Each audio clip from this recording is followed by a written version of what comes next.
Chapitre 13. Il aurait dû faire nuit, mais sous le 65e parallèle, la clarté nocturne des régions polaires ne devait pas m'étonner. En Islande, pendant les mois de juin et juillet, le soleil ne se couche pas.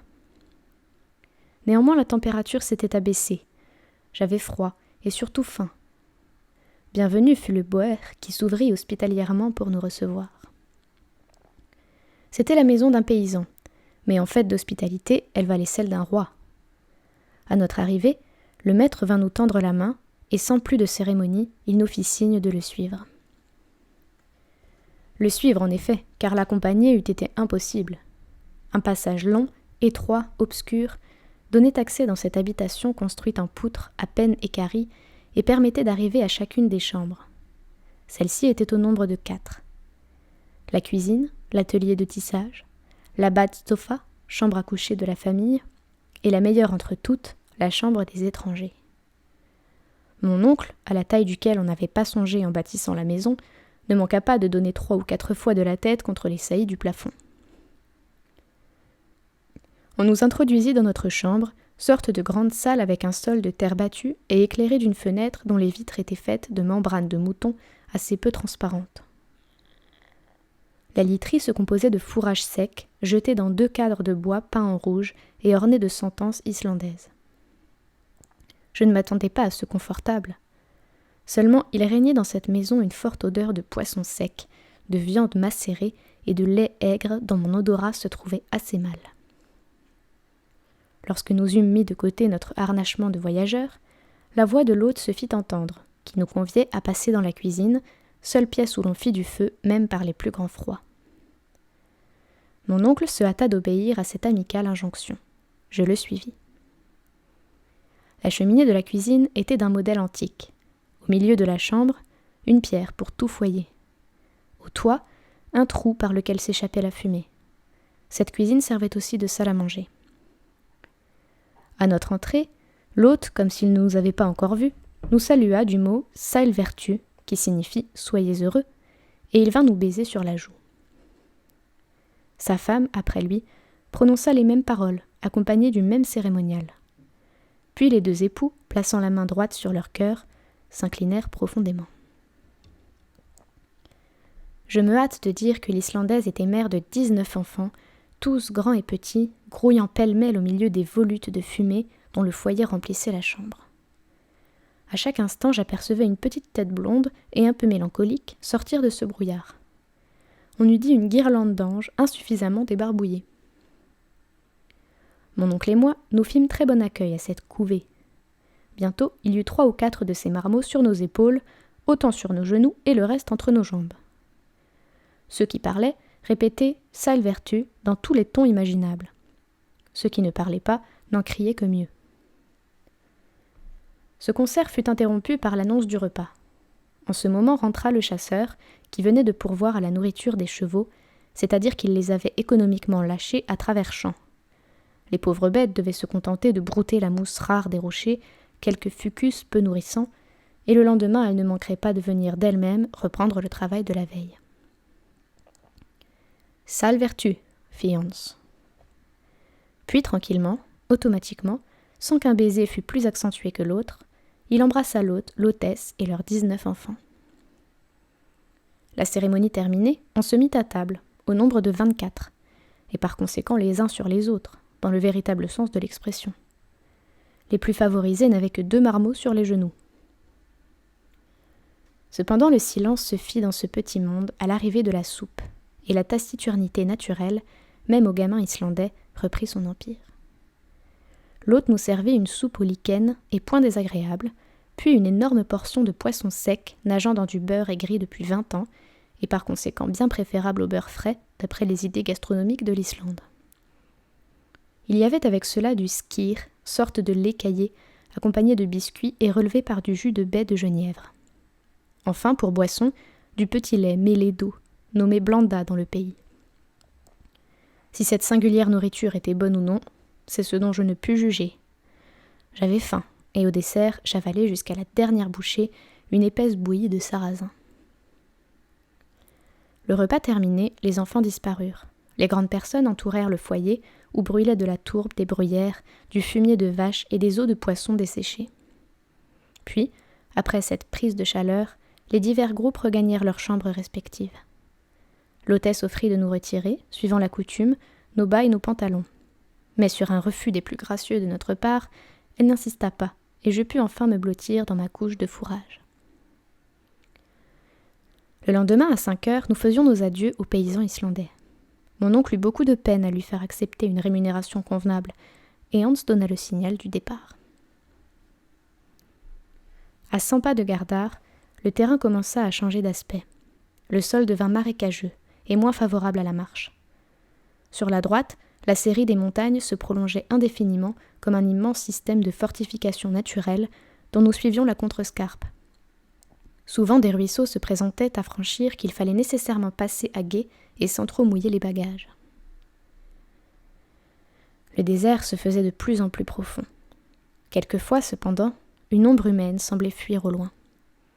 Si les détours de la route nous rapprochaient inopinément de l'un de ces spectres, j'éprouvais un dégoût soudain à la vue d'une tête gonflée, à peau luisante, dépourvue de cheveux et de plaies repoussantes que trahissaient les déchirures de misérables haillons. La malheureuse créature ne venait pas tendre sa main déformée. Elle se sauvait au contraire, mais pas si vite que Hans ne l'eût salué du salut-vertu habituel. « Spetelsk » disait-il. « Un lépreux » répétait mon oncle. Et ce mot seul produisait son effet répulsif. Cette horrible affection de la lèpre est assez commune en Islande. Elle n'est pas contagieuse, mais héréditaire. Aussi le mariage est-il interdit à ces misérables. Ces apparitions n'étaient pas de nature à égayer le paysage, qui devenait profondément triste. Les dernières touffes d'herbe venaient mourir sous nos pieds. Pas un arbre, si ce n'est quelques bouquets de bouleaux nains semblables à des broussailles.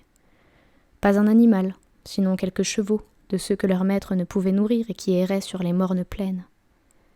Parfois un faucon planait dans les nuages gris et s'enfuyait à tire-d'aile vers les contrées du sud. Je me laissais aller à la mélancolie de cette nature sauvage et mes souvenirs me ramenaient à mon pays natal. Il fallut bientôt traverser plusieurs petits fjords sans importance et enfin un véritable golfe. La marée, étale alors, nous permit de passer sans attendre et de gagner le hameau d'Alftanes, situé 1 mille au-delà.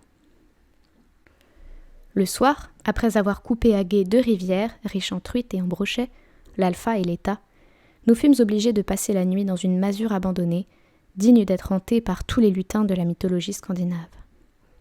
À coup sûr, le génie du froid y avait élu domicile, et il fit des siennes pendant toute la nuit. La journée suivante ne présenta aucun incident particulier. Toujours même sol marécageux, même uniformité, même physionomie triste. Le soir, nous avions franchi la moitié de la distance à parcourir, et nous couchions à l'annexia de Krossold. Le 19 juin, pendant 1 mille environ, un terrain de lave s'étendit sous nos pieds.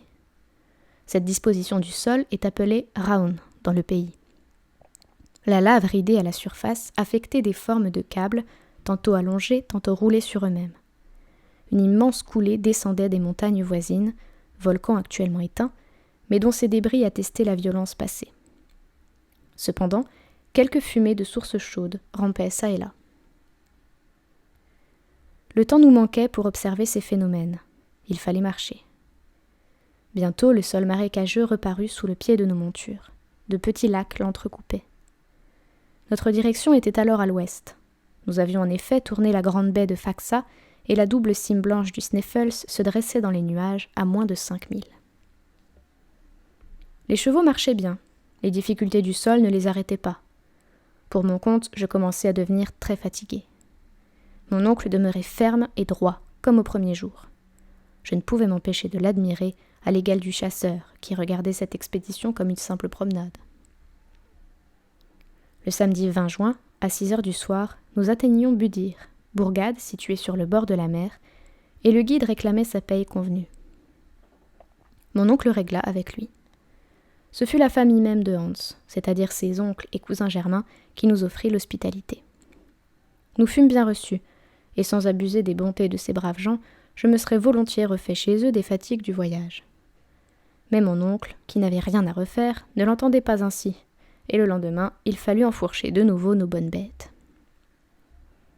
Le sol se ressentait du voisinage de la montagne, dont les racines de granit sortaient de terre, comme celles d'un vieux chêne.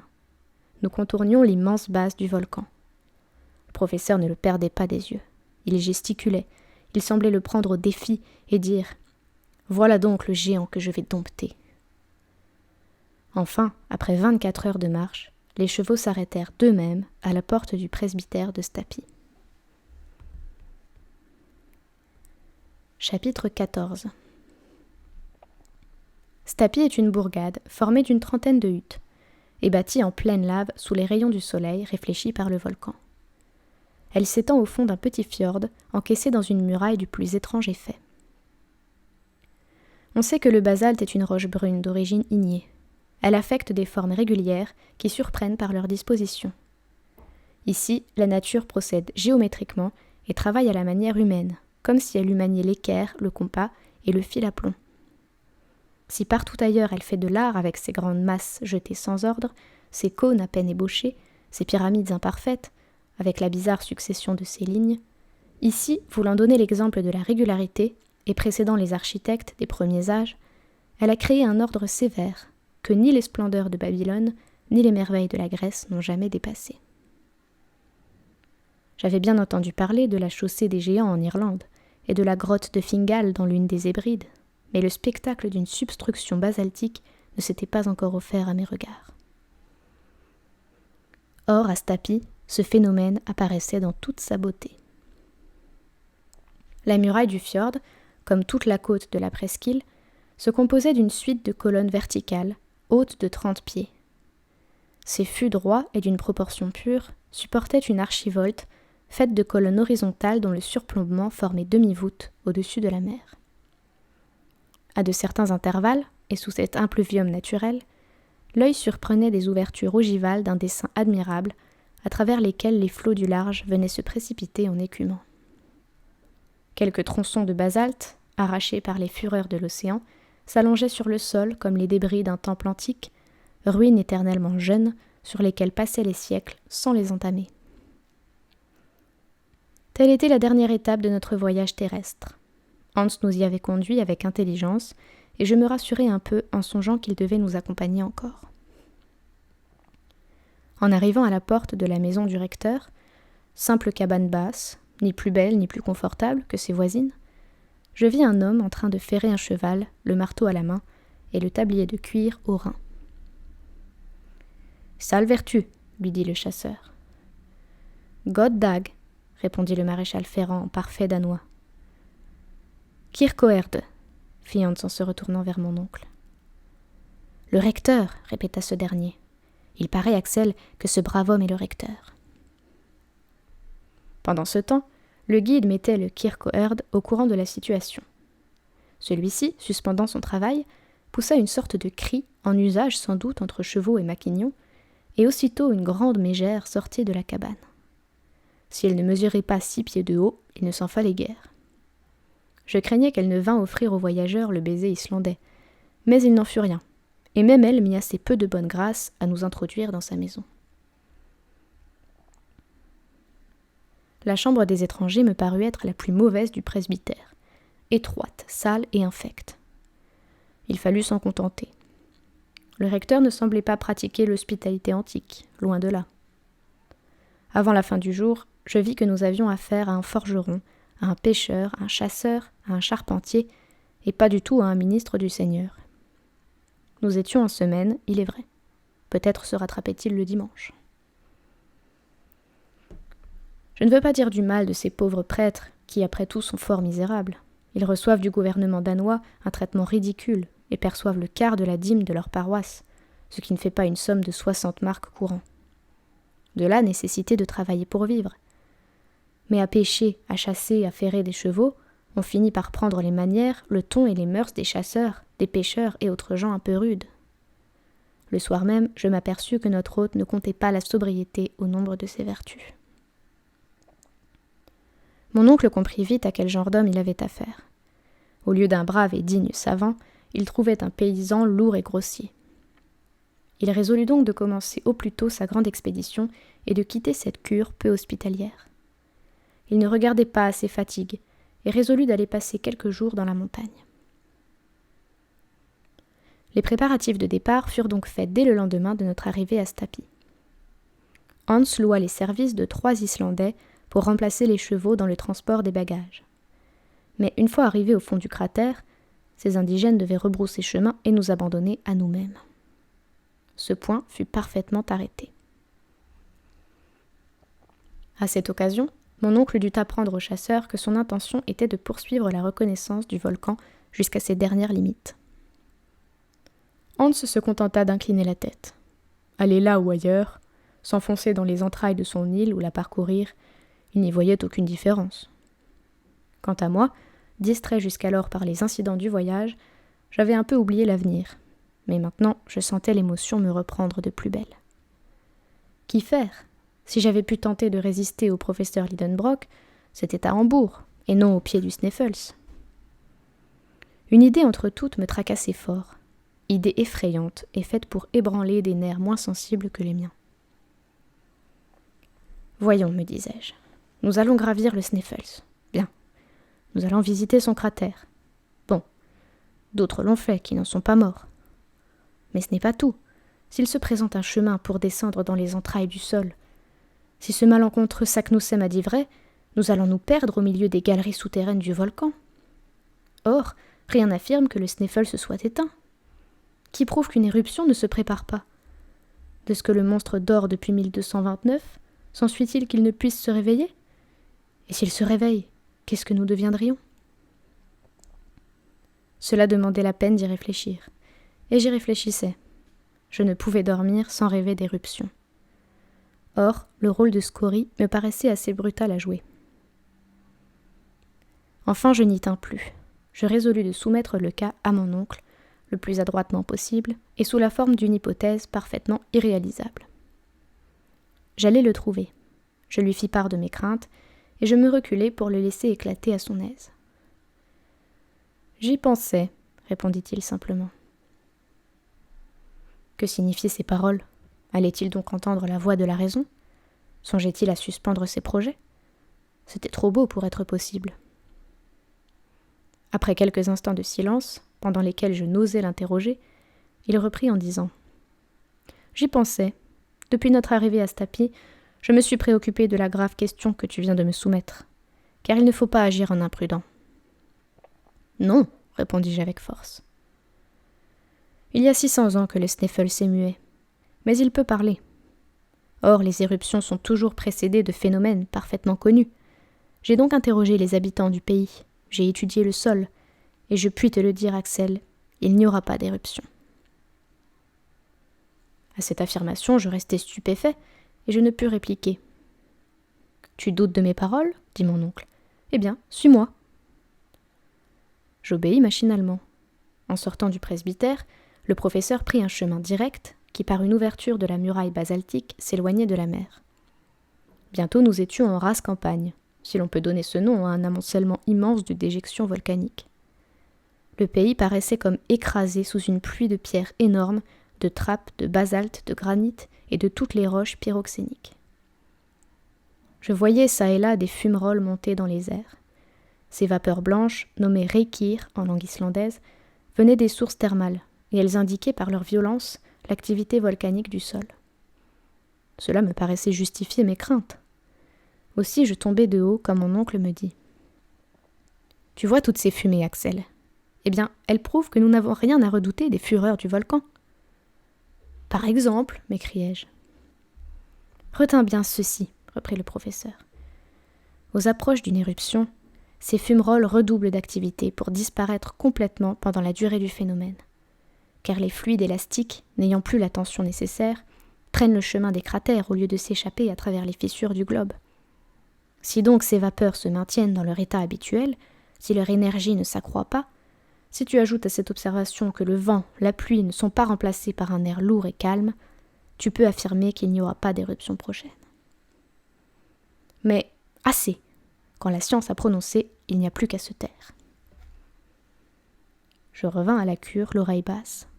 Mon oncle m'avait battu avec des arguments scientifiques. Cependant, j'avais encore un espoir. C'est qu'une fois arrivé au fond du cratère, il serait impossible, faute de galerie, de descendre plus profondément, et cela en dépit de tous les Saknussemm du monde. Je passai la nuit suivante en plein cauchemar au milieu d'un volcan et des profondeurs de la Terre. Je me sentis lancé dans les espaces planétaires sous la forme de roches éruptives. Le lendemain, 23 juin, Hans nous attendait avec ses compagnons chargés de vivres, des outils et des instruments. 2 bâtons ferrés, 2 fusils, 2 cartouchières étaient réservés à mon oncle et à moi. Hans, en homme de précaution, avait ajouté à nos bagages une outre pleine qui, jointe à nos gourdes, nous assurait de l'eau pour 8 jours. Il était 9 heures du matin. Le recteur et sa haute mégère attendaient devant leur porte. Ils voulaient sans doute nous adresser l'adieu suprême de l'hôte aux voyageurs. Mais cet adieu prit la forme inattendue d'une note formidable où l'on comptait jusqu'à l'ère de la maison pastorale, air infect, j'ose le dire. Ce digne couple nous rançonnait comme un aubergiste suisse et portait à un beau prix son hospitalité surfaite. Mon oncle paya sans marchander. Un homme qui partait pour le centre de la terre ne regardait pas à quelques riksdal. Ce point réglé, Hans donna le signal du départ, et quelques instants après, nous avions quitté Stapi.